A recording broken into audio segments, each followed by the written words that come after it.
Berikut ini informasi terbaru terkait keluarga tewas di Kalideres, Jawa Barat.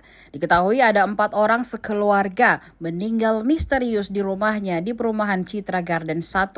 Ternyata beberapa waktu sebelum tewas, salah satu keluarganya sempat mau meminjam uang sebesar 50 juta. Fakta baru tersebut disampaikan tukang jamu langganan korban berinisial R.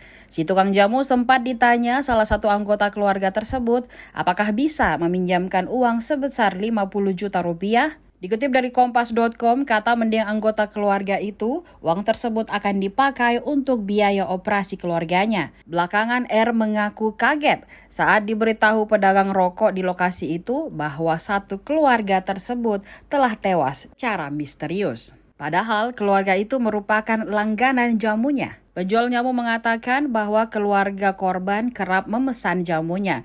Menurut R, mereka kadang membeli jamu 2 pekan atau 1 bulan sekali. Hanya saja sejak pandemi COVID-19, keluarga itu tak pernah lagi memesan jamu darinya. R sendiri tak mengetahui alasannya. Sebelumnya diberitakan satu keluarga ditemukan tewas mengenaskan. Keempat jasad itu yakni Rudianto Gunawan 71 tahun yang ditemukan dalam posisi tertidur di kamar kasur belakang.